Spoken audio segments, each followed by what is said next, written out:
Good morning, good morning, good morning, and welcome to my first ever early morning boxing talk. I don't believe I've ever done a broadcast, a stream this early in the morning. So, welcome to those who joined and those who are on the playback. I don't know how long this will go on for, but we do have a few topics to talk about. To break off the start of the morning is going to be Anthony Joshua versus Tyson Fury. Did Joshua duck? Look at the thumbnail. Did he get cold feet, or in this case, a cold body?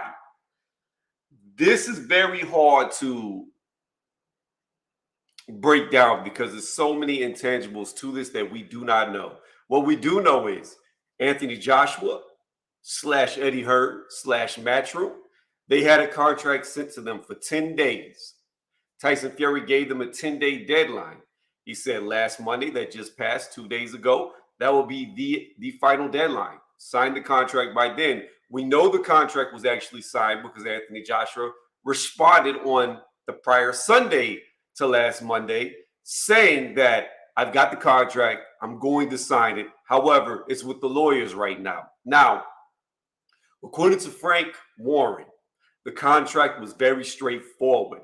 There wasn't a lot of pages to it. There wasn't a lot of fine print to it. And again, we don't know how true this is, how not true it is, because we are a third party. We are not privy to the contract. But if what Frank Warren said is true, it doesn't sound like it should have taken 10 days for this contract to get signed. That's an issue. Now, I have been on other panels with people from the UK, and they all claim that what I say is not true. That if AJ gets beat by Tyson Fury, his brand is damaged. That if AJ gets beat by Tyson Fury, and I believe he'll probably get knocked out if he fights him next, that the cash cow is now dead. People in the UK wanted to argue with me about this, saying that I don't know what I'm talking about, that they support their own. They want to point to Derek Chisora, which to me doesn't make sense because Derek Chisora does not make the type of money that Anthony Joshua does. Yes, Derek Chisora makes a good living, but he does not make 20, 30, 40 million a fight like Anthony Joshua does. That's the difference here. Yes, Anthony Joshua will always be successful in the UK. If being successful is making a couple of million here and there, maybe 10 million max. But that's it for him. That's where it will cap. He will become the 2022/2023 Derek Chisora if he gets in there December and gets knocked out by Tyson Fury. Now, I'm going to play an excerpt from a YouTube video that I was listening to because I was liking to listen to actual radio hosts, commentators, etc. from the UK to see how they feel about it. And it's mighty funny how all these other content creators from the UK wanted to argue with me that I didn't know what I was talking about, that I was wrong. But I want y'all to listen to this. This is Simon Jordan right here. And they have a lot of connections. They get fighters on their sports show all the time. Especially Frank Warren's been there, Tyson Fury, etc. They call them, they pick up, they talk to them. So I want y'all to listen exactly what Simon Peter says. Excuse me, I'm sorry. Simon Jordan, not Peter. Simon Jordan says about why he believes this fight did not happen, which is a lot like what I have been saying about this fight, that if AJ loses, it's career suicide. So let's listen to what somebody who gets paid to talk about this, somebody who their life, their job is to be in the know about this. Let's see what he has to say.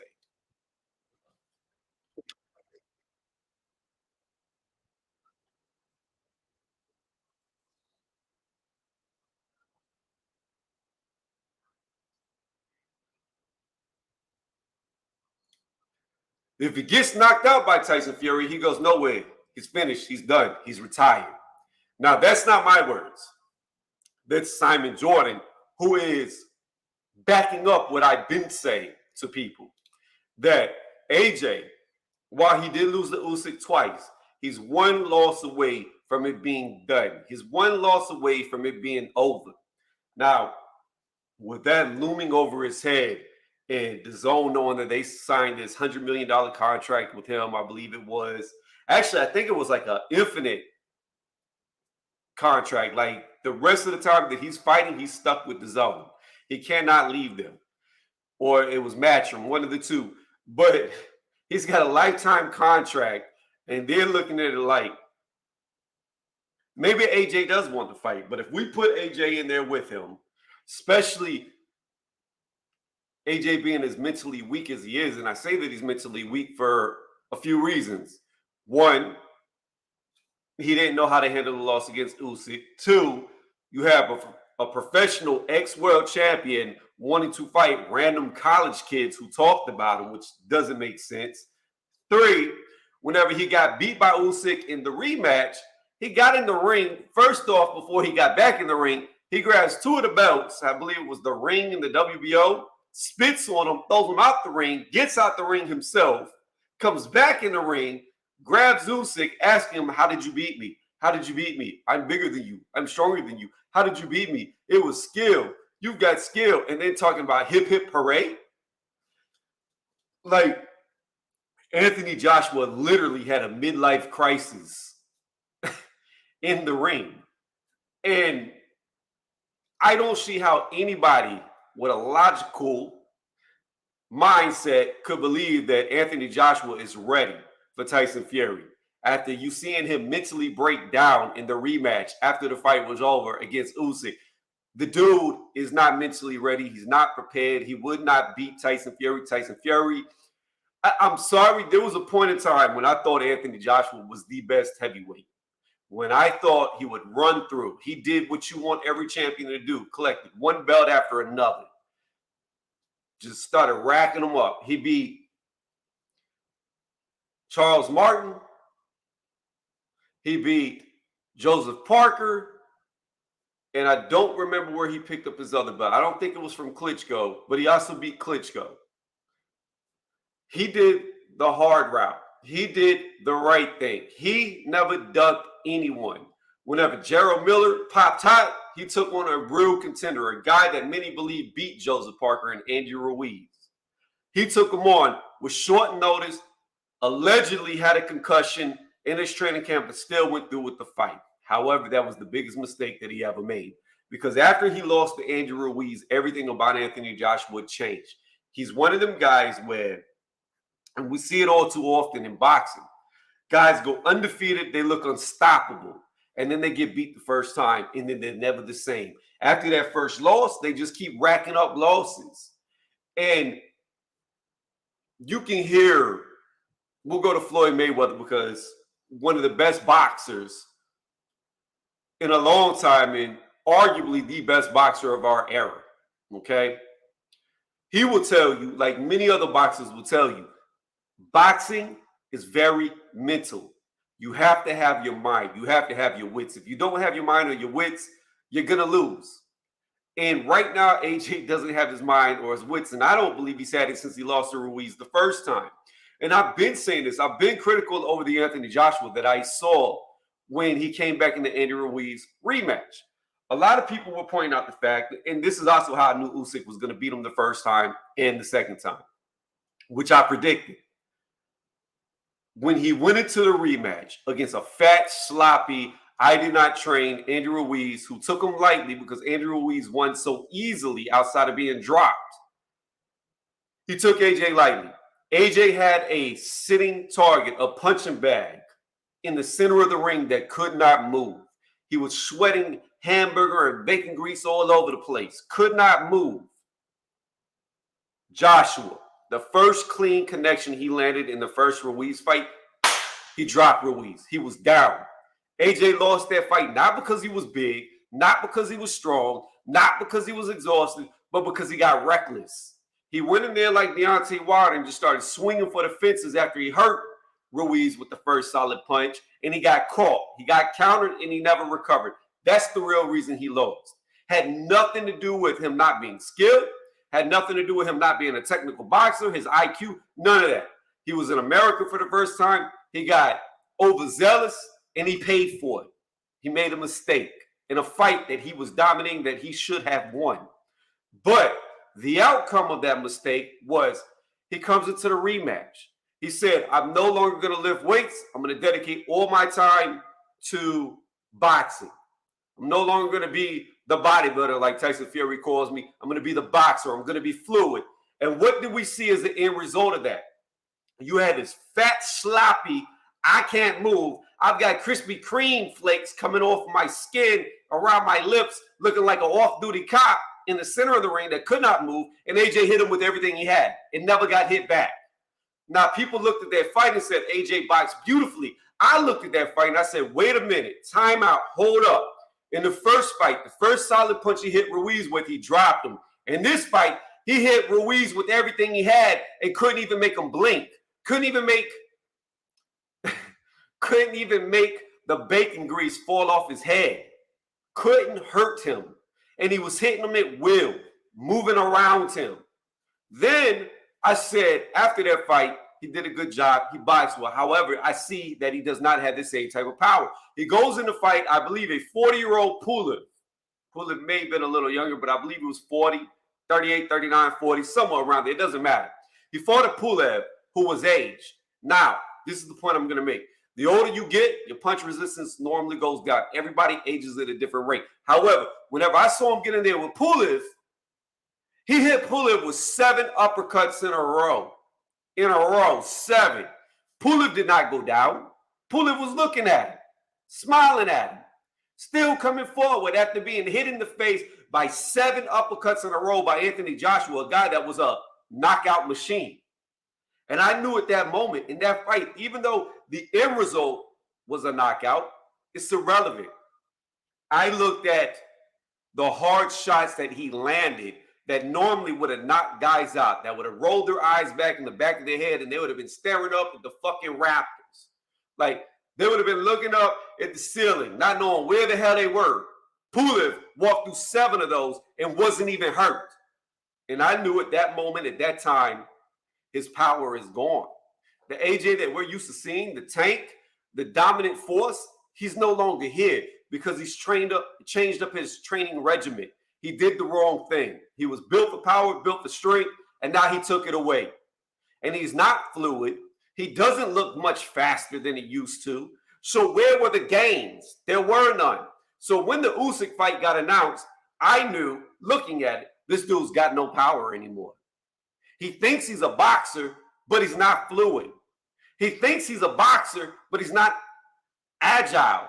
He thinks he's a boxer, but he's really not that fast on his feet. He thinks he's a boxer, but he has very little head movement. Now he's getting there with a real boxer, a technician. And I'm not saying that AJ was not a boxer because he was. I'm talking about a technical boxer. Now he's getting there with a technician whenever he took away his power. Usyk's got a granite chin. We never seen him hurt. He's fought knockout artists at cruiserweight and ate their shots and kept coming like Joyce does. So I knew the writing was on the wall for AJ. AJ loses his second fight. Then he goes in to the rematch. Well, what does he do? He gets a brand new coach, Robert Garcia. Robert Garcia, the same time as training AJ, is talking about he's not sure if he'll beat Usyk. And then goes on to trash the man who he's training after he loses. It made no sense. This is what I mean. AJ is mentally weak. He broke down after he lost that fight, threw the belts, like I said, spit on the belts, got back in the ring, said hip, hip, hooray for the guy who just whooped his ass. And yet, we are to believe that Eddie Hearn, the Zone, they're going to put their cash cow in there against Tyson Fury, who is a guy that I believe there's no way in fuck Andy Ruiz could beat him. Impossible. Andy Ruiz would not even get close to Tyson Fury. It's not going to happen. Whenever AJ fought Klitschko, AJ went life or death. Tyson Fury beat him with ease. Again, I'm going to play back why I believe this fight did not happen. I'm not saying Anthony Joshua is scared of Tyson Fury. That is not what I'm saying at all. What I'm saying is Eddie Hearn, DAZN, they know that if AJ loses to Tyson Fury, the money is over. The well has run dry. The train has been derailed. And I'm playing again. Not what I said, even though I've been saying it. Let me play his words. We're going to play again, in case you're just joining me, Simon Jordan's words. And then I'm going to go to the chat.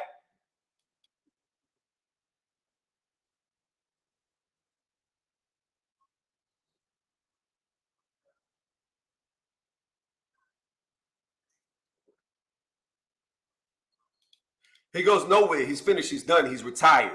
What I have been saying, they know this. So they're not going to put a guy who is mentally broken in the ring with the best heavyweight boxer currently. They're just not going to do it. And that's why I believe the fight fell through. That's why I believe they probably advised AJ behind the scenes, look, don't sign this contract. Don't do it. Career suicide, like I've been saying from the beginning. AJ needs to do what Eddie Hearn said. He needs to fight a top 15, top 20 fighter, a guy that he can beat to rebuild his confidence. Because right now, he's at an all-time low. Like I said, AJ is everything that you want in a champion. He did things the right way, the hard way. He's got the right mindset as far as not bashing the dude or coming up with excuses of why he lost. He'll literally get back in the ring immediately and rematch them if he loses because he's proved it twice now. He doesn't duck. But from a business standpoint, this fight was never going to happen because the people in charge of AJ, the people who control him, know this is a fight that he cannot win. And if he loses again, like Simon Jordan just said, his words, not mine, he's done. He's retired. It's over. So they're not going to ruin the money. Now, let me go up and see what the comments are. Black is in the building. What's going on, UGC? Ronald's in the building. That title is suggesting AJ ducked. AJ ain't ducking Fury. Larry Merchant. AJ ducking Fury is capping. Fury using AJ to fight another bump. So let me tell you this right now. Pratic, here's the deal. This is what we know. This is what we know. We can only know what we know, but we can't know what we don't know. And none of us have seen the contract. But this is what we know. We know, and I said this earlier before you joined, Frank Warren said this was a very straightforward contract. His words. Now, you can take it for what it is. A grain of salt, it's up to you. However, we also know that AJ and his team was given 10 days, not 1 day, not 24 hours, but 10 days to sign the contract. 10 days. 240 hours, if my math is correct, to sign the contract. They did not. In 10 days, could not sign the contract. So to say that Tyson Fury is capping itself. It's to be in denial the fact that Tyson Fury did want the fight because he sent the contract. If AJ would have signed the contract, the fight would have happened. So you cannot say Tyson Fury is ducking when he literally sent the thing to make the fight happen. So that's capping itself. I understand that. Like I said, I like AJ. But I'm speaking reality. I'm not speaking with emotion. I'm not speaking trying to shelter and cover him with a blanket and protect him. I'm not doing that. I'm telling the truth. We know for a fact the contract was sent 10 days from last Monday. 10 days back from last Monday, it was sent. We know for a fact that Anthony Joshua had the contract because he came out on Instagram Live and said he had the contract. So, again, there was no cap there from Tyson Fury. The contract was sent. It was AJ that did not sign it. So let's move on. I'm not hating on Anthony Joshua. I'm speaking in reality. It was frustrating on AJ's part. At least he showed transparency.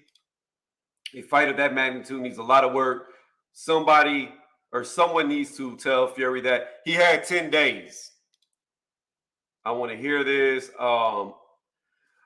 I think this is the best opportunity for AJ. He gets a title shot, and if he can make it competitive, it's a win-win situation for AJ. It is not a win-win situation for AJ because if he makes it competitive, it does not matter. This is boxing. In the sport of boxing, when somebody knocks off the cash cow, that new person becomes the cash cow. In this case, the biggest two names in the UK is Tyson Fury, Anthony Joshua. Tyson Fury has broken Anthony Joshua and Vladimir Klitschko's record of 80,000 ticket sales, with Tyson Fury now having 94,000. He beat about 14,000. So he now holds the record for the gate sales in the UK. Let me give you a case in point. Floyd Mayweather Jr. versus Oscar De La Hoya. Floyd Mayweather Jr. was not the cash cow. He was not the billion-dollar man before he fought Oscar De La Hoya. When he beat Oscar De La Hoya, he became the cash cow. Why? Because he was the biggest name coming up, and the biggest name was Oscar De La Hoya, and he got knocked off the mountain. In fact, the trickle-down effect happened to Manny Pacquiao, because Manny Pacquiao goes in there and fights Oscar De La Hoya next, and then becomes a cash cow as well for beating the cash cow. So we know how this goes. After Manny dusted off Oscar, his paydays were over. He was done. It was it. Put a fork in him. That's why he was done, because he knew it was over. He knew the money generation was done, because in the history of boxing, this is how it's always worked.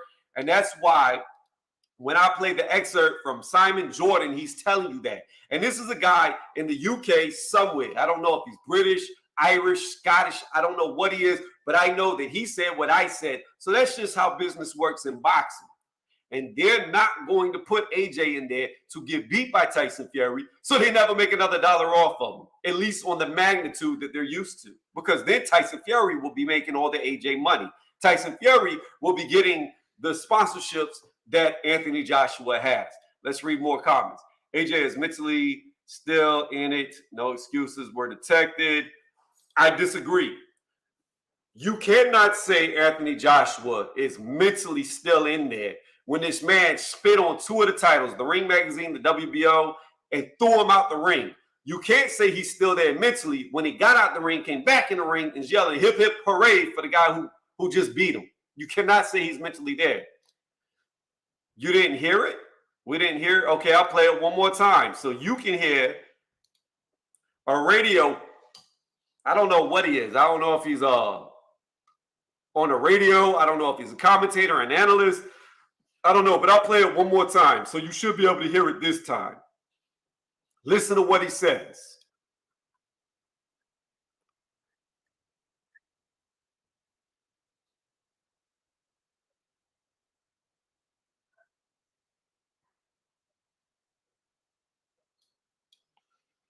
Now, I know you heard it that time. Let's go on. I used to like Fury a lot, but I hope AJ knocks him the fuck out. Hey, I don't like Tyson Fury at all. But the reality of the fact is this. Tyson Fury is the #1 boxer. The reality of the fact is this. Andy Ruiz Jr. could not beat Tyson Fury. The reality is that. The reality is Tyson Fury beat Klitschko way easier than Anthony Joshua did. The reality is Tyson Fury is still undefeated while AJ is racking up loss after loss after loss.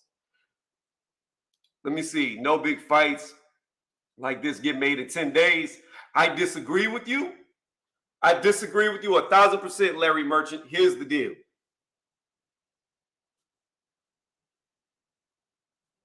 The broadcasters, everybody involved, right? That keeps going on. We saw this whenever Dillian White was fighting Tyson Fury. They had already signed the contracts, but after the contracts were signed, there was more negotiation going on. There was more things being done behind the scenes. That's it. Again, I disagree with you. I think 10 days was more than enough if they really wanted to fight Tyson Fury, that they could. Because at this point in time, I'm sorry, but Anthony Joshua's got no bargaining chips. He's got none. 0 bargaining chips. You know why? Because he's got 2 losses in a row. He has no more titles. And he's fighting a champion. Like Frank Warren said, you realize that if Anthony Joshua, let's just say hypothetically, and this is what Frank Warren did to Dillian White, so I know it's true.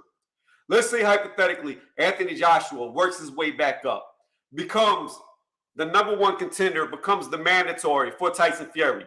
If he fights Tyson Fury as a mandatory, they can make him only take 20%. So now instead of him getting 40% and 50-50 in a rematch, he's now only going to make 20% against Tyson Fury. Makes no sense if they really wanted to fight. Let me see. Let's be real. Tyson Fury is a boxer with no home. He's struggling to keep his belt by defending.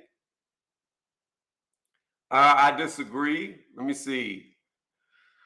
I'm a Fury fan. I'm not. I don't like Tyson Fury. No. Frank Warren contracts are straightforward. That dude is known down here as a grifter. He still owes Shazor money. I heard the issue with the contracts are guarantees. Look, I don't know what the guarantees for this fight is supposed to be, but what I do know is this: 40% is 40%. Now, if AJ is asking for a guaranteed of $50 million, there's no way to know if 40% of this fight is going to allot Anthony Joshua $50 million. So they're not going to give him a high guarantee if the fight doesn't sell. If the fight does sell, then he may make more than, say, a $40, $50 million guarantee. He could make more than that, or he could make less if it doesn't sell.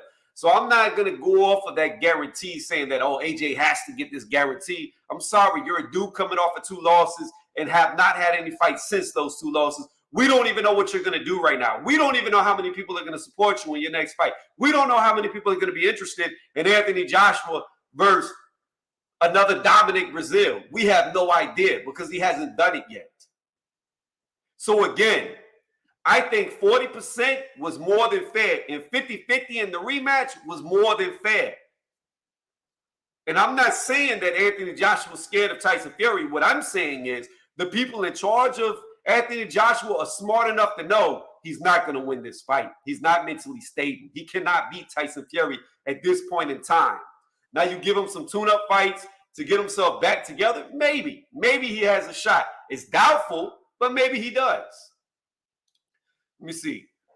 Let's go on. So why don't Fury fight Joyce? I'm going to talk about Joe Joyce soon, but I'll read this anyways.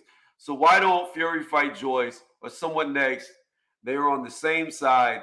Why fight at nobody if AJ is ducking? Fury acting a clown at this point. So Pratt, why would he fight Joe Joyce? That makes no sense. First off, Joe Joyce is the mandatory for Usyk, not Tyson Fury. Joe Joyce is not ranked in the WBC. So why would Tyson Fury fight Joe Joyce? Tyson Fury would be more inclined to fight Andrew Ruiz Jr. or Frank Sanchez, somebody like that that's actually ranked in the WBC versus fighting Joe Joyce, who's next in line to fight Usyk. Tyson Fury doesn't need to be a mandatory to fight Usyk for Undisputed because he's already the missing belt. He's already the WBC champion. So the Undisputed is going to happen no matter what. So why fight his mandatory? Why take that hard fight before fighting Usyk? Because I think Tyson Fury's looking at Anthony Joshua like a tune-up.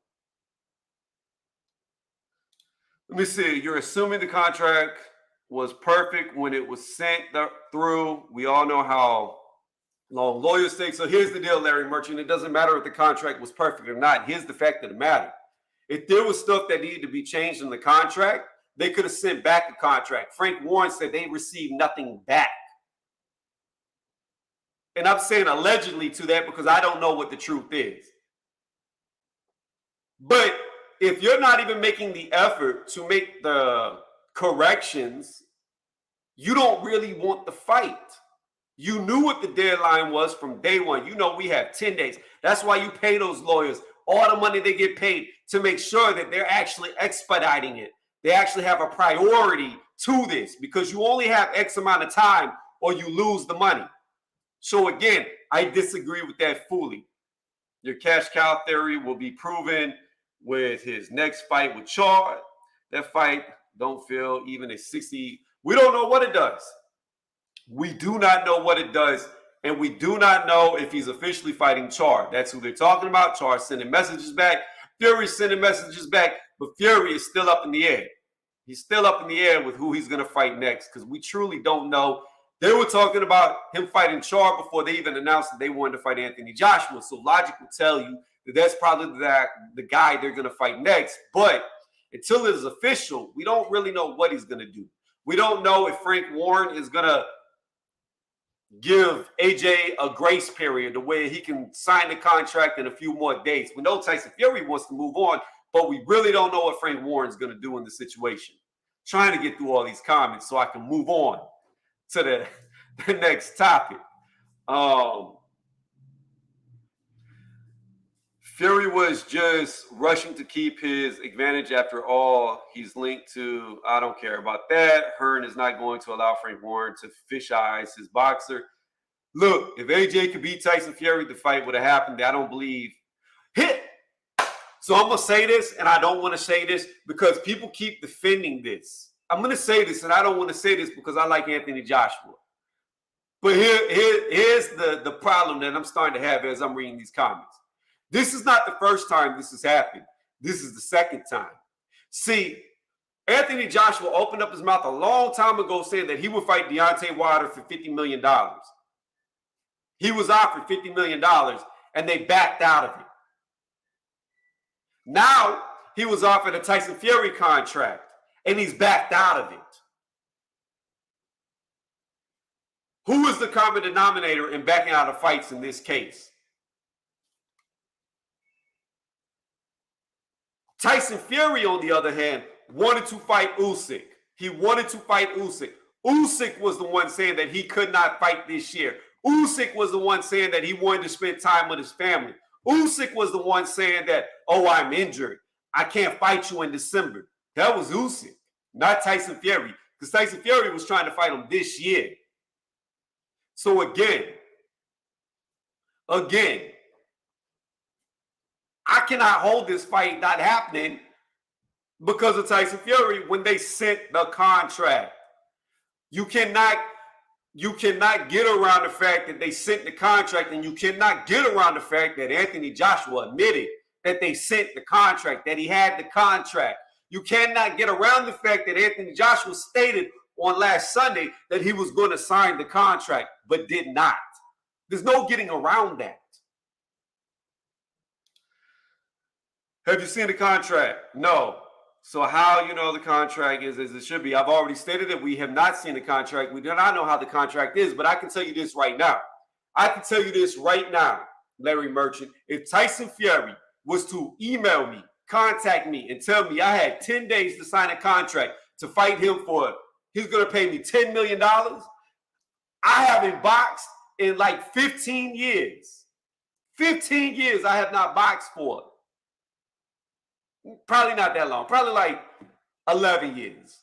If you go to when I stopped boxing. About 11 years. I have not boxed for 11 years. But for $10 million, I guarantee you I would get a contract signed in 10 days.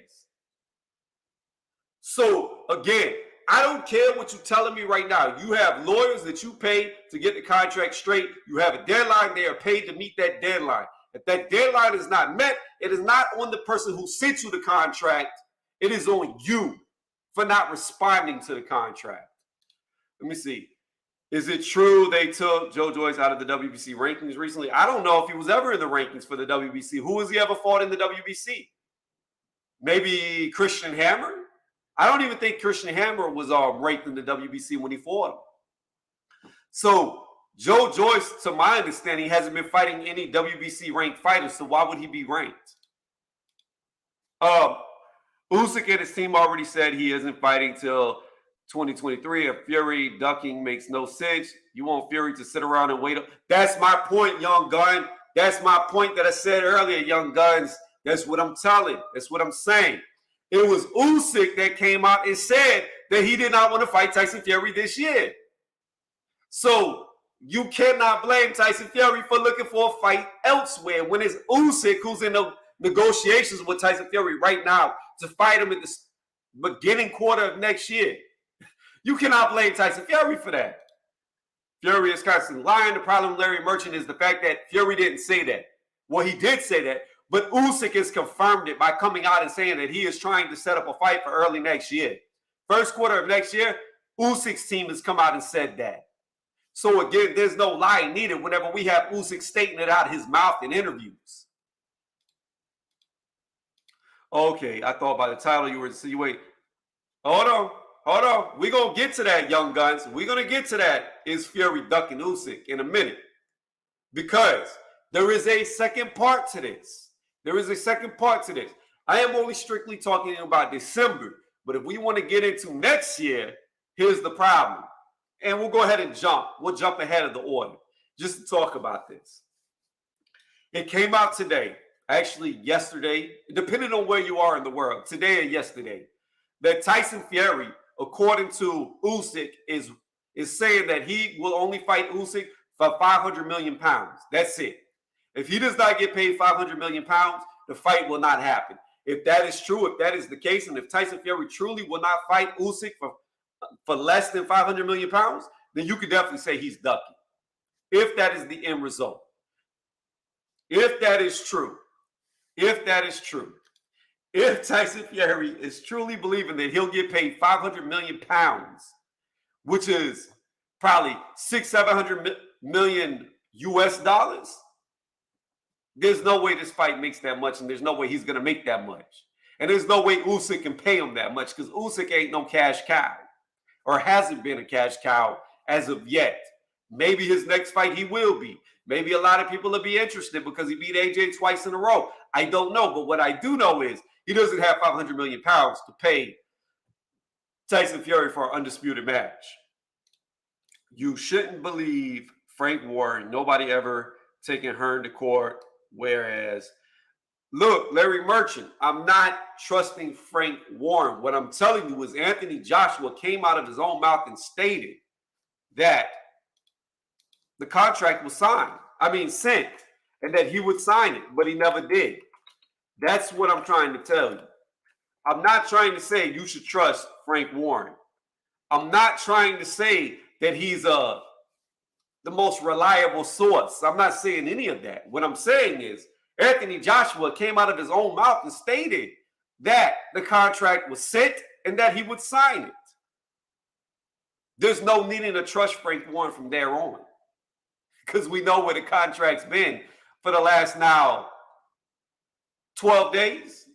Yeah, 12 days. Tuesday would have been 11. Wednesday would be 12. For the last 12 days, we know where the contract's been because Anthony Joshua admitted it. He admitted he had it, and he admitted that he was going to sign it and did not. So let's move on. Let's move on from Anthony Joshua, because I'm done talking about it. At the end of the day, I do not believe Anthony Joshua is ducking Tyson Fury, but what I do believe is the Zone, Eddie Hearn, they do not want this fight because they know that if Anthony Joshua loses, especially to Tyson Fury, his paydays are over. And they are not going to give up the payday, and they do not have faith that Anthony Joshua can beat Tyson Fury. And really, truthfully, I don't know who truly believes at this moment Anthony Joshua could beat Tyson Fury. I have no idea. My boy Tommy knocked you out in the amateurs. Look at this picture. Look at how far these ears are pushed out. I don't even know what Tommy. I never lost in the amateurs, my dude. But good troll. You don't know how long lawyers take to sort things out in the UK. I don't need to know. What I know is a 10-day deadline was set. And what I know is if you're paying these lawyers money, they better get it done in 10 days or they all getting fired. If you don't hold their feet to the fire, then that's on you. But what you cannot do is blame the person that tried to make the fight for the fight not happening. You cannot do that. The only person you can blame is the person who received the contract and refused to sign the contract with no information given outside of that.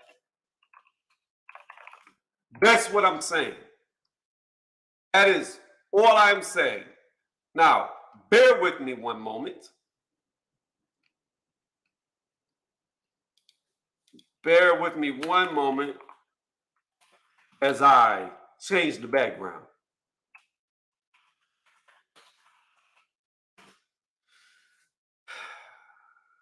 Trying to see, you know what, we'll go with this. We'll go with this because this looks a lot like my picture. So we'll do this. Hit this. Bear with me 1 second, guys, and then we're going to flip up the topic. We're not going to be on for too much longer, but we are going to talk about this guy real fast. Let's see how that, boom, there we go. Talk about the Juggernaut real fast. And then we'll get into, well, I already kind of got into is Tyson Fury ducking Usyk with young guns whenever I talked about the 500 million pounds. So maybe we won't have to touch on that again. But let's talk about this guy right here. Let's talk about this guy right here. So let me see. Let me read the comments and then we'll move on to Joe Joyce. Don't work like that here. Fury is smoke and mirrors, always has been. You can't expect him to sign it blind. You don't know what the stipulations are in the contract. I'm going to touch all these. I'm just speed reading. On Usyk's defense, you hardly expect him to fight the caliber of fighter in early December. That's only 24 weeks after AJ. Yeah, but in the second AJ fight, Danny, he barely took any damage. In my opinion, AJ did worse in the rematch than he did in the first one. He did worse. Everybody's talking about how he did better. I disagree. In the first fight, AJ made Usyk look like he had been beat by a baseball bat. Looked like he just stepped out of a car wreck. In the second fight, Usyk didn't even have a mark on him. I don't believe he did better. I gave Anthony Joshua more rounds in the first fight than I did in the second fight when I scored it. So I don't understand what people are saying about, oh, he did better. Yeah, I guess he did better in the sense of he almost didn't get knocked out in the 12th round. But that's it. Outside of that, I don't see how he did better. So let me see. I'm not saying that he should sign the contract blind. I'm not saying that he should at all. What I'm telling you is he had 10 days. He did not have 24 hours. He had 240 hours to sign the contract. And he chose not to sign it. His team chose, for whatever reason, not to go through with the fight. I'm sorry. I keep saying 240. I think I'm wrong. I think that's 288 hours. No, wait. He had 10 days, right? Yeah, 240. I'm sorry. I'm tripping. I don't know what's wrong with me. It's early in the morning. I'm not used to talking this early, but I'm right. I said it right twice. Why am I second guessing myself on simple math? But yeah, he had 240 hours, not 24, not 48, not 72, and etc. He had more than enough time to look at the contract, get it sent back to Frank Warren, them to send back another contract, and etc. There was more than enough time to make some type of leadway, and they made none. Allegedly. I don't know for sure. Back to this. Usyk defense, you can hardly expect him. Again, I was just speaking on that. I didn't think Usyk took a lot of damage in the rematch. I thought he did better. But let's go on. The Juggernaut is old Foreman reincarnated. You think? I don't know. I don't know, young guns. Joe Joyce. I don't know if I can consider him. You said the old Foreman. Like, you talking about the 40-year-old Foreman? What do you mean by that? I really need to understand what you mean by that. Because the young Foreman, he didn't have the gas tank of Joe Joyce. In fact, he lost to Muhammad Ali because he didn't have the gas tank. He punched himself out. Whereas Joe Joyce is relentless. He's a nonstop force that doesn't get tired. He just breaks you down, beats you down, and then puts you away. Or makes you quit like Daniel Dubois. Yeah, he went to the body. But he didn't hurt Usyk once to the body. In the first fight, he hurt Usyk to the body on 2 different occasions, I believe it was. But in the rematch, he didn't hurt him once. You can't trust Fury. He is a gypsy. No one signs a contract with a gypsy without checking it out. I don't know anything about a gypsy. I'm not going to say a whole slew of people cannot be trusted. I'm not going to make that statement because I don't know anyone who is a gypsy. But let's get into Joe Joyce real fast. Joe Joyce wants it with everybody. He wants to fight Deontay He wants to fight Tyson Fury. He wants to fight Usyk. He wants to fight AJ. He put the whole heavyweight division. He challenged the whole heavyweight division. He's got them all out there. He put them on notice. He's ready to go. Now, I'm going to be honest with y'all. Outside of Tyson Fury and Usyk, who's already beat him, I don't think anybody stands a chance against Joe Joyce. I really do not think anybody stands a chance against Joe Joyce. I think Joe Joyce knocks out Anthony Joshua. He just knocked out Parker. I think he knocks out Dillian White. And Dillian White, I'm one of the biggest Dillian White fans, even though he's gone AWOL. I know he did an interview the other day, I think yesterday, for the first time since getting knocked out by Tyson Fury. I like Dillian White because he's a dog and a dog likes a dog. But I don't think he has the chin or the stamina to be able to fight with Joe Joyce. So I don't think he can win. Adrian Ruiz Jr., I think he gets ran over. He's just way, I mean, he's big in the sense of weight. In the sense of stature, he's super short. I don't even think he's really 6 foot tall. Adrian Ruiz looks maybe 5'11" at the tallest to me. Even though they have him rated at what, 6'1", 6'2", I don't believe he's that tall. I believe he's sub 6 foot tall. But anyways, I digress. I think Andrew Ruiz just gets ran over. He just gets ran over. He doesn't have fast enough feet to get away from Joe Joyce. And even guys who have fast feet can't get away from Joe Joyce because he's good at cutting off the ring. He's good at staying on top of you. He's good at applying pressure the whole time. Let's see. Who else do we have in the top 10? Tyson Fury, Usyk, Anthony Joshua, Deontay Wilder. I didn't mention him. Deontay Wilder. Yeah, I don't think Deontay Wilder can beat Joe Joyce. Unless this is contingent on what we see against the Nordic Warrior, Robert Helenius. Now, I have been watching Deontay Wilder train with Malik Scott, and he looks like in training on pads. Big difference in the ring and on pads. But on pads, he looks like he's been working on his technical boxing abilities. I've seen him throwing hooks, uppercuts, body shots, up jabs, etc. He's looking really good trainings, but I don't know if that's going to translate over to the fight. Assuming that it does not, the old Deontay Wilder that fought Tyson Fury the 3 times, I don't think he stands a chance against Joe Joyce because I believe Joe Joyce's chin is strong enough that he could eat a right hand. If Tyson Fury could eat it, who's been put down by a cruiserweight and Steve Cunningham, I believe Joe Joyce could eat the right hand and not go down. And once he eats the right hand and doesn't go down, I don't think Deontay Wilder could get away from him. And judging off what I have seen, Deontay Wilder's inside game, mid-range game isn't good enough to keep Joe Joyce off of him. It's just not good enough.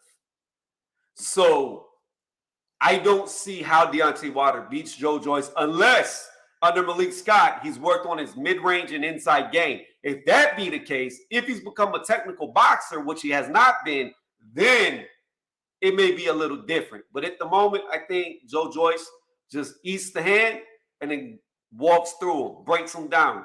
Now, the thing about Deontay Wilder is he's very tough, he's very durable, he's got a good chin and a lot of heart. And he will not stop fighting. And even when he's about to go away, he's still dangerous. He proved that against Fury, that even when he's on his last leg, he can still knock you down. So Joe Joyce has got to be careful. But again, I think it's just too much pressure and too many hard blows that he'll eventually just break down Deontay Wilder. Then we go to Anthony Joshua. Okay, so I said Tyson Fury, Usyk, 50-50 fight. Well, I don't think Joe Joyce could beat Tyson Fury. I think Tyson Fury's too tall, too long, and moves too well, and he's bigger than Joe Joyce. It'll be the only guy Joe Joyce ever fought that's bigger than him. And I mean that in stature and weight. So that weight advantage coming in 271 is not going to work against Tyson Fury because Tyson Fury's still going to outweigh him. Tyson Fury can get up to 280 and still be as mobile as he is at 250. He may even come in at 290 if he fights him. I think people would be surprised. And being that it's 6'9" versus a guy who's 6'6", he's got to be 6'6" because Deontay Wilder was taller than Joe Joyce by a little bit.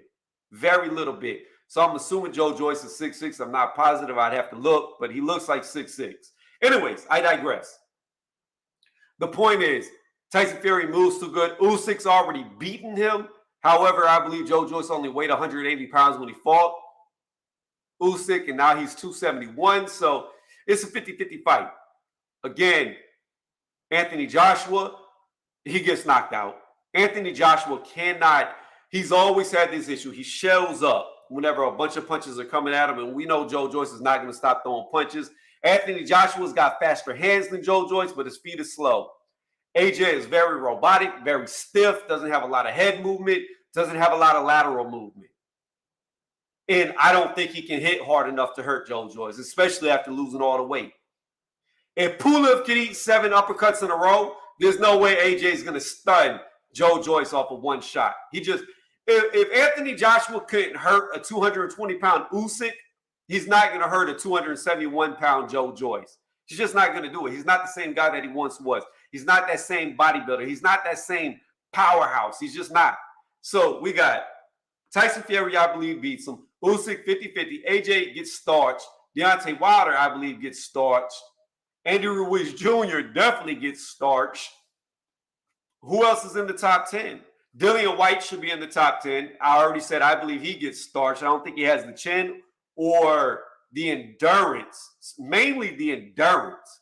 If Dillian White cannot knock out Joe Joyce early, he loses because he'll run out of steam and Joe Joyce won't. He'll put so much pressure on Dillian White that he'll be breathing out of his mouth and the fight will be over. So I don't think Dillian White can beat him. Who are the next 3 that I'm missing? Or 4, actually. Who's the other 4 top? Is Frank Sanchez in the top 10? Let's look it up real fast. Let's look it up.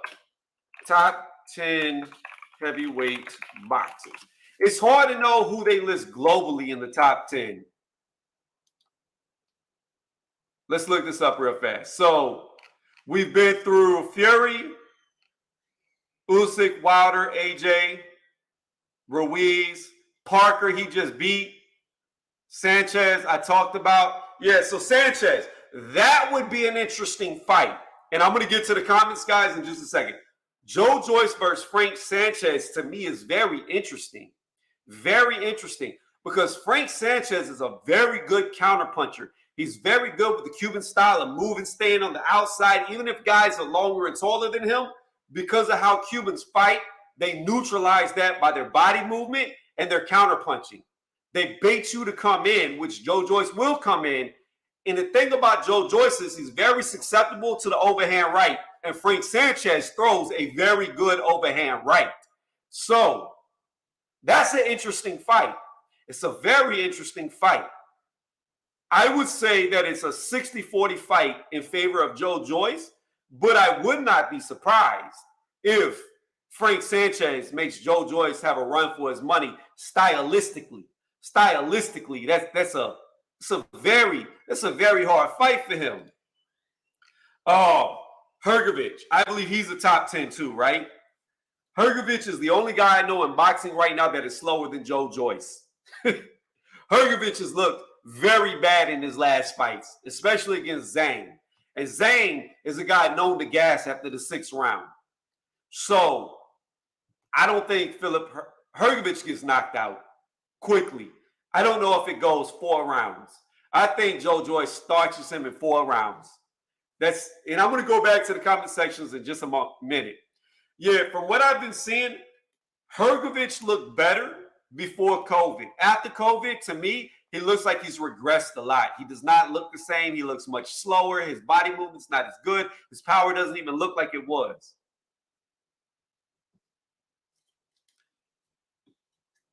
So, again, I don't see how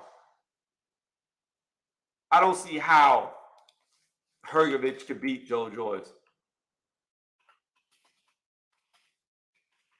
I really don't see how he could beat him. I don't see it. Who are we missing? There's one more. Who's the 10th guy? I don't know who the 10th guy is. We're missing one guy. So we've got Tyson Fury, Usyk, Anthony Joshua, Deontay Wilder, Dillian White, Andy Ruiz, Parker, who he beat, Sanchez, who's Hrgovic. Who's the other one? There's one more I'm missing for a 10th guy. I don't know who the 10th guy is, but he probably beats him too. In fact, I know he beats him. Whoever number 10 is that I'm leaving out, he knocks him out. We're just going to say that because I can't even recall the name. So let me go back to the comments. Off topic. All right, Danny, here we go. Off topic. After the fight, AJ said he came in light to make the fight more competitive. You think Usyk made a clown out of AJ in one of the Klitschko camps when he was heavy? I have no idea, Danny. What I believe is this. about AJ's weight, and I've been saying it ever since the rematch. You can go back through my video history. Ever since the rematch with Andrew Ruiz, AJ has not had power. I have been stating that. He lost his power. And I actually said this earlier in this stream. Here's the deal. Anthony Joshua, after he lost in that fight, stated that he would no longer be a bodybuilder, that he would not dedicate his time to weights, he would dedicate it more to boxing. And since then, I have said I do not see the same power. When he fought Ruiz in the second fight, he could not hurt him. In the first fight, when he hit him clean the first time, he dropped him. In a rematch, he could not hurt this fat, out of shape Andrew Ruiz Jr. When he fought Pulev, he hit him with 7 uppercuts in a row and did not drop Pulev. He kept coming forward. When he fought Usyk twice, he could not hurt. Well, in the first fight, he hurt him maybe once or twice to the body, but could not follow up. But as far as actually hurting him, he never hurt Usyk. He never really hurt him. Not like that. So, to me, AJ, ever since he lost weight, ever since he quit working out with weights, ever since he stopped trying to be powerful, he's lost his power. He's not as good as he was because of that. And I've been saying it. I've been seeing it. And I don't know if he'll knock anybody else out going forward in the top 10. I really don't know. If he stays in the route that he is, I don't know if he's a knockout artist anymore because he needs that strength, he needs that weight, and he needs to work out with those weights. Let's move on. Do you think Joyce's defense is a problem? Parker landed bombs on him. So do you think he can absorb Wilder's power? So here's the thing, young gun. This is what I'm going to say about this. Yes, his defense is a problem. He has very bad defense, although in this fight against Parker, he showed a little bit better head movement, a little bit better feet positioning. But overall, his defense is atrocious. Here's the thing, though. When you got a chin that is built, I want to say like a Sherman tank, but it is like an old saying. Basically, when you're a moving brick wall and nothing affects you, do you really need a defense? Maybe. I don't know. I know Parker hit him with bombs, and it didn't slow him down. It didn't even hurt him. He just kept walking through it. The only thing, Parker hit him with a huge uppercut, and all he did was blink and just moved right back forward like nothing happened. So my thing is this, and it's $1 million question when it comes to Deontay Wilder because we don't really know how hard he hits because he hasn't really fought a lot of elite fighters at the top who have been tested, but we know he can hit. How hard is yet to be seen. That's $1 million question. Can Joe Joyce absorb the punch? I think he can because Tyson Fury did. However, once he does, if he does, what does Deontay Wilder have left when he closes the gap? That's why I was talking about we need to see how he looks against Helenius. I know Malik Scott has been working a lot on the inside mid-range game. So if he has built that, then it becomes, I don't know who wins. But if he's still the same fighter that fought Tyson Fury all 3 times and doesn't have an inside or mid-range game, and all he's got is that one right hand, he's only got one chance to land it at the start of every round. That's it. And if it lands on Joe Joyce and it doesn't hurt Joe Joyce, then the fight is over because Joe Joyce is just going to beat him up for the rest of the round. Deontay Wilder is not going to be able to escape him. So he only has the start of every round to knock Joe Joyce out. And if he cannot knock him out, I don't see how he stands a chance. Let me keep going. Joyce been beat by Joshua as an amateur twice, so slow. But here's the thing, though. This is what I was bringing up about whenever Joe Joyce fought Usyk and lost. Joe Joyce was much smaller back then. He didn't weigh what he weighs now. So the more weight you put on, the more damage you can absorb. The bigger you are, the more damage you can take. Joe Joyce is significantly bigger than when he fought Joshua. He's significantly bigger than when he fought Usyk. So Joshua knocking him out, especially if we talk about a Joshua that was built for power, not a Joshua who thinks he's a finesse boxer, which he's not, of today. A different Joshua back then and a different Joe Joyce back then.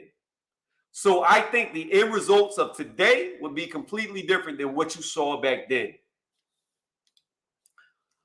Wilder knocks Joyce out brutally. Fair play, good point. Fury got backed up from Wilder's right hand. I know it's still a bit early, but do you think a guy like Jared Big Baby Anderson with his boxing skills could? No, not at all. I think here's the problem. I have seen Jared Anderson rocked against low-hanging fruit. He's not ready. Jared Anderson, I believe, would get beat up like Daniel Dubois did. Triple D looked good against low-hanging fruit. He got in there with Joe Joyce and got his face broke. Joe Joyce did an Earl Spence to Triple D. Broke the eye socket, the orbital bone. So I don't really see Anderson at this point in time being able to beat Joe Joyce. Even though realistically they both have similar records on paper, because I think Anderson's had 11, 12 fights. Joe Joyce is at 15 fights now, I believe. So on paper, they're very similar, but I think competition with Joe Joyce being in Triple D, Takam, Hammer, and now Parker, I think those 4 wins are way bigger wins than anything on Jared Anderson's record. Plus, you got to understand too that while I don't find him any good, I never thought he was good. He won a vacated title. Joe Joyce also beat Stavern, who was an ex-world champion. So he's beat 2 ex-world champions. Again, I don't see, and I'm really trying to think, because Joe Joyce has beat some names. He's also beat Brian Jennings. I believe that was the only guy he didn't beat or knock out, because really, truthfully, Jennings was kind of on the back foot a lot of the fight, not really engaging a lot, trying to pot shot. And you got to understand, Jennings gave Klitschko a run for his money when Klitschko was dominant. So while he didn't get the knockout, that's still a very good win. I'm trying to think what else. I'm just saying the names on Joe Joyce's resume, his experience is well beyond. Even though they're similar in the amount of fights fought, they're not the same quality of opposition. Joyce doesn't have head movement. I know, not at all. Joyce gets hit, he does, but he's got a chin to make up for it. When you got a chin that punches back, it's okay. What's going on, Charles D? What's going on, Lisa? How y'all doing? Sanchez is top 10. Yeah, that's what I thought. And like I said, that'd be a great fight against Joe Joyce. Hrgovic versus Joyce, I already talked on that. I think Hrgovic is much slower than Joe Joyce, and he has a gas tank issue, a bad gas tank issue, and I think he gets knocked out. Sanchez beats Joyce on foot movement. I agree 1,000%. I agree 1,000%. Neither White or Ruiz gave Parker the beating that Joyce gave him. I agree with you, but you got to keep this in mind, though. Young guns, keep this in mind. Dillian White was the first guy to ever knock down Parker. He knocked him down twice in the fight. The first one, people try to argue that it was a headbutt. I disagree. I've seen another camera angle where you see a short little uppercut hit Parker behind the supposed headbutt that knocked him down. So while I do agree with you, and Joe Joyce also beat him worse than AJ did too. You can't leave out AJ as well. So again, I do agree with you that Joyce beat him better than the 3 of them. However, you got to keep in mind that White was the first guy to ever floor him twice. What's going on, Actual Facts? How are you doing? Shout outs going on. I'm not that big on Joyce. Can't take a punch though. Charles D, I've been big on Joe Joyce for at least 2-3 years now. Probably longer than that I've been talking about. In fact, I've talked about him over there on Black's channel quite a few times before this fight. People are just now waking up to him. I've been watching him. Hrgovic never been past 6 rounds.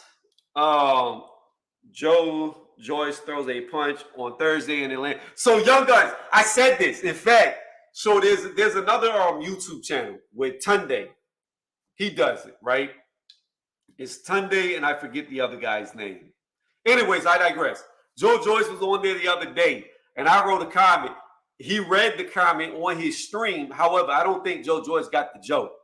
I said something, this isn't verbatim, but I said, Joe Joyce has the best jab in the heavyweight division. I said, Joe Joyce throws a punch so slow that the fighter that he's fighting forgets the punch was thrown, and that is why he never misses. And that's what it's like. It's like the punch comes so slow that they move out the way, they come back in the way, they forgot it was thrown, and then boom, they're hit. It's like, you ever watch like a house cat sneak up on something, how it moves real slow, like it's stalking you before it hits you? That's how his punch is. You would have to watch Joyce and Hergovich on Fast Forward. Yeah, you're right. You ain't never lied. I had to put on that 1.25 times on YouTube just to watch it at normal speed.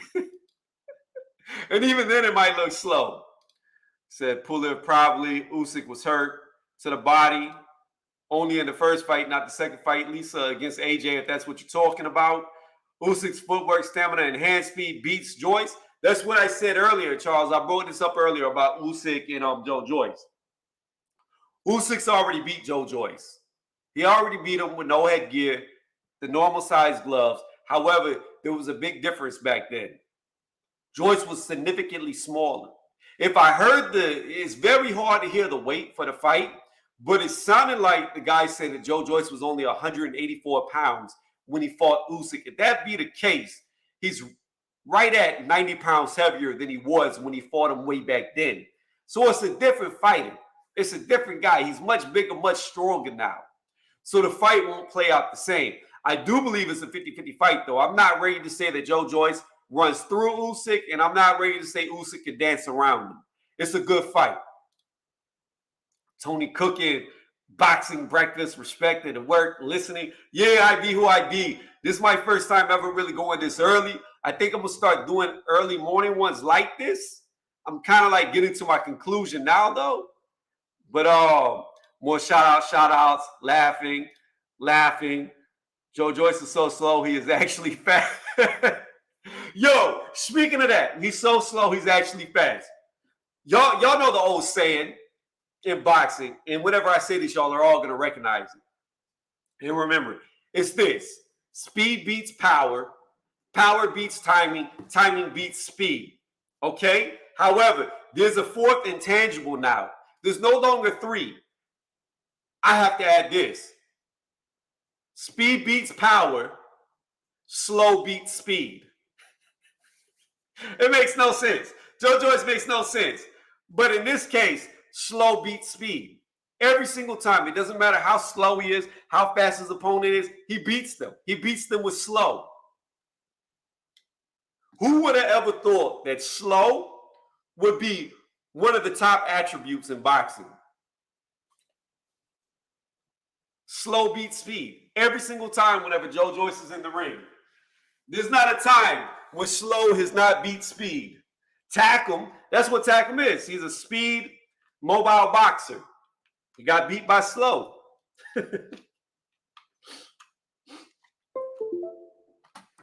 All right. Let's keep going.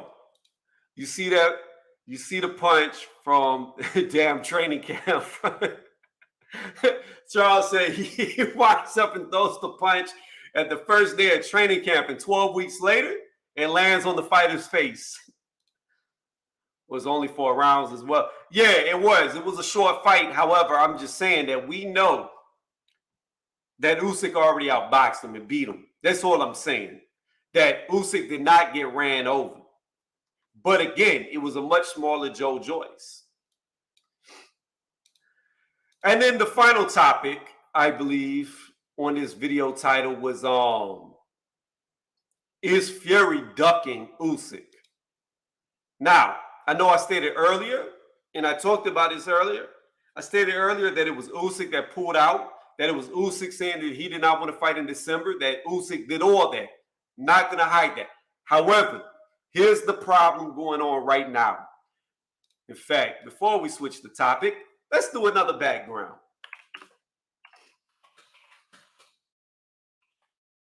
Let's see if there's a picture I can steal with the two of them together. Here we go. We'll use this. It looks horrible. Okay. Hold on 1 second, guys. We're going to switch up the picture, and we're going to switch up the topic. Why is it saving like that? I don't like that.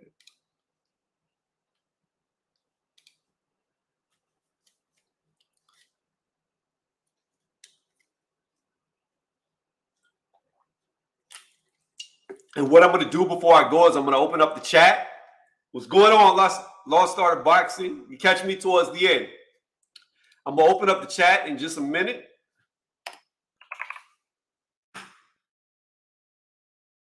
And we can cook for a little second, and then I'm going to close out the live stream.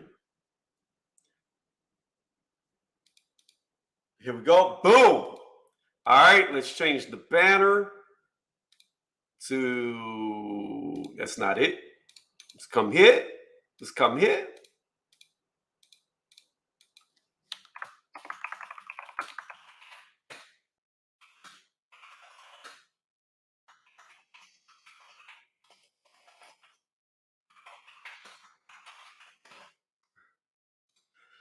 All right, boom.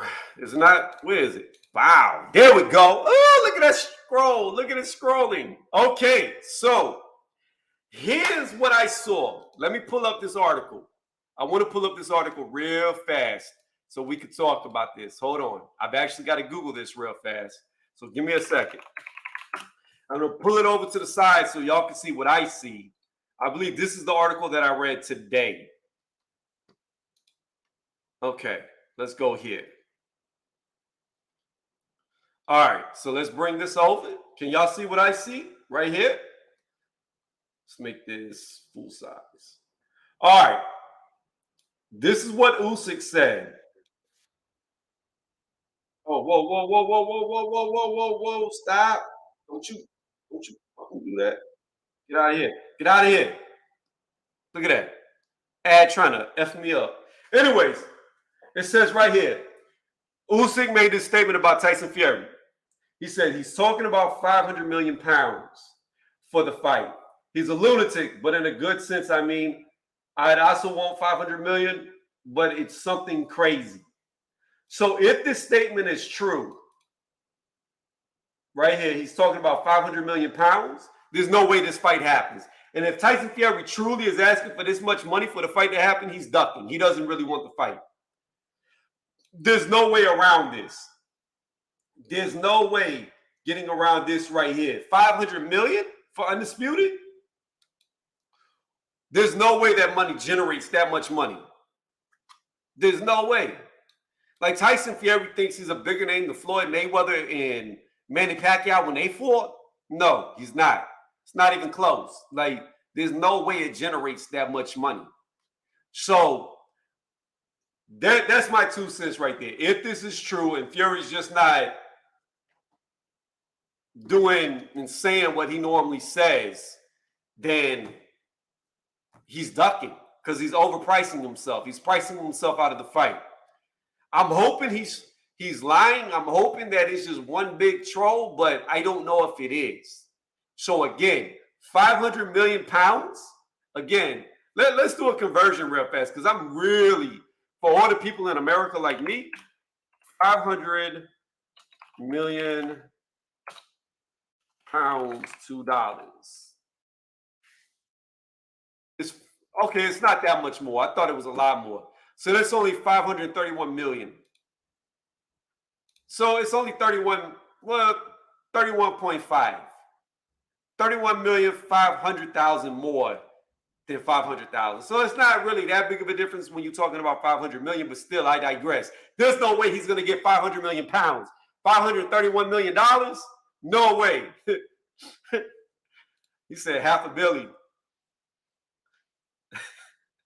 Let me get to the comments in order. Hold on. Here we go. Lost Heart came in. Shout out, shout out, shout outs. I personally think Fury was just trolling with those comments, in my opinion. I hope he is, Young Guns, because if he's not, that fight ain't going to happen. So here's what I'm going to do. I'm going to open up the panel real fast. We can talk if y'all want to jump on. If not, I'm going to jump off within the next few minutes. But I got about 15, 20 minutes to where I could talk.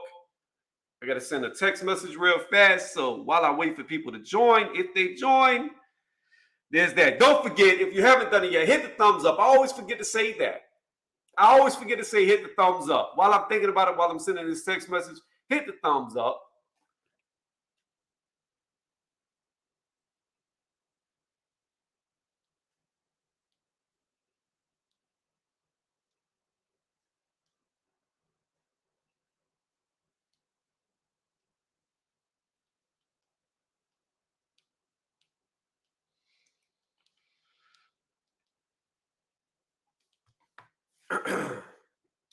So, now that I sent that text message, the topics were, did Anthony Joshua get cold feet? Did he duck Tyson Fury? Or was it Eddie Hearn / The Zone that made AJ duck?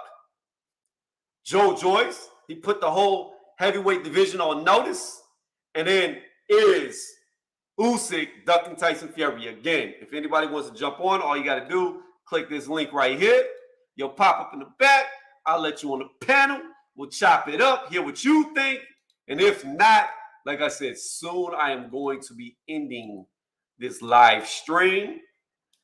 But in the meantime, to fill up the dead space, let's talk about this. Let's talk about this fighter right here. I'm going to post up a picture. Since we're on heavyweights, let's talk about the one heavyweight that I have left out. I haven't really talked much about. Let's go to save as image. We're about to switch it up real fast. About to switch it up. There's like a little gnat, a little teeny gnat that got in my house and is irritating me. It's like flying around me. I don't know if y'all can see it. It might be too small. Let's talk a little bit about Deontay Wilder. Deontay Wilder, where does he go in the heavyweight division? And then we'll close it out with Deontay Wilder.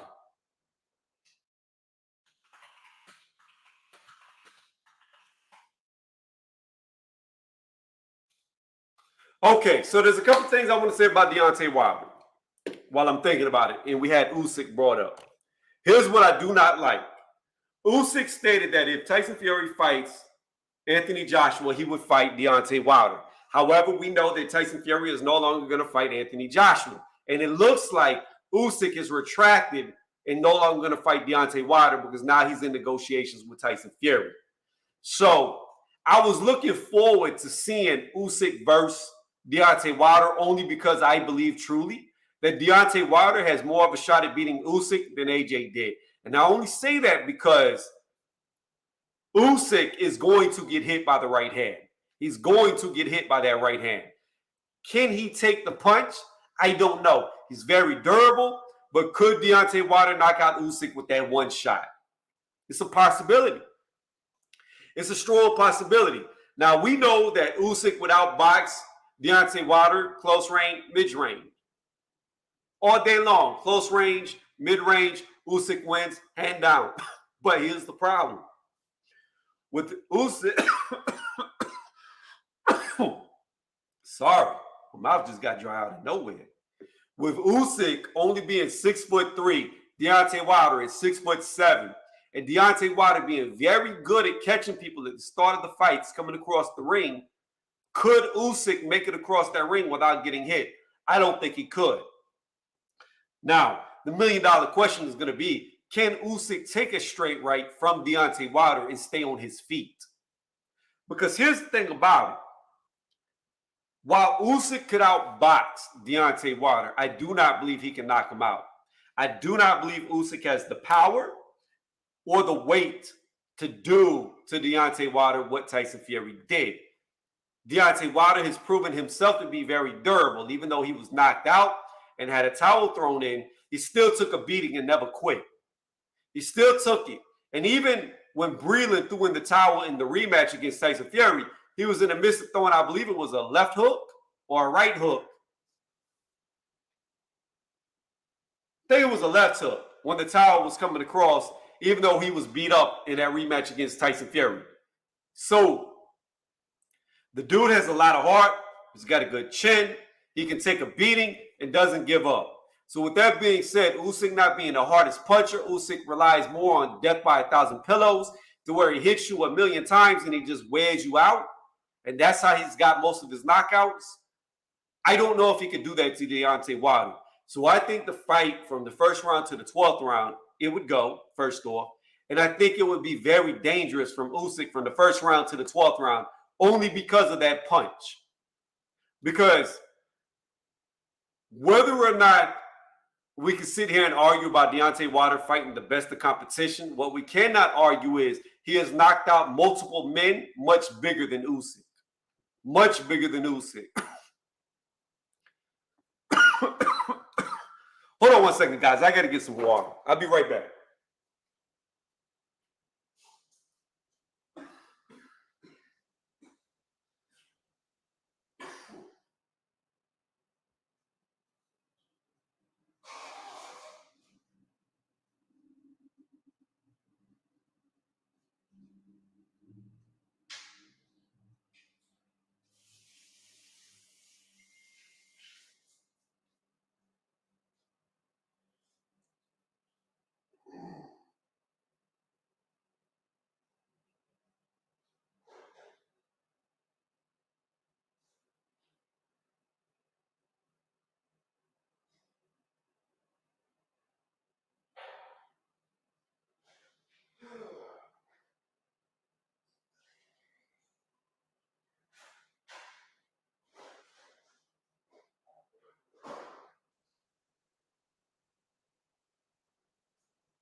All right, I'm back.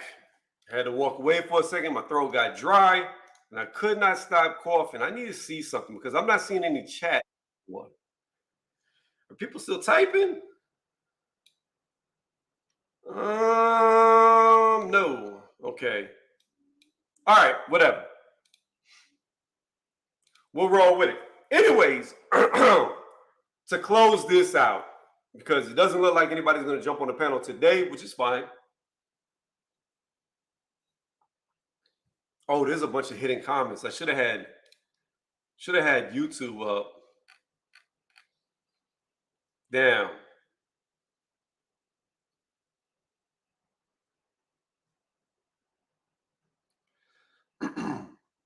My bad. Next time I have YouTube up so I can see all the hidden comments and ping them so they can be seen. Anyways, or press show, however you want to say it. Anyways, I'm gonna end on this.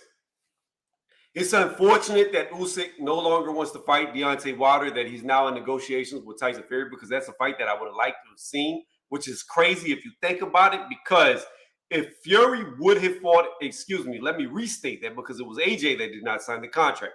If Anthony Joshua would have fought Tyson Fury and beat him on the 1% chance that he could, and Usyk would have fought Deontay Wilder, and Wilder beat Usyk, then we could have still gotten AJ versus Deontay Wilder for undisputed. The only twist here would have been AJ would have been the WBC champion, and Deontay Wilder would have had the WBO, WBA, and IBF belt, which would have been crazy.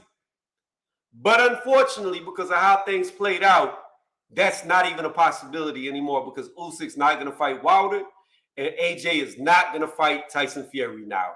And that is unfortunate, because we could have had the top four all mix and match and fight each other.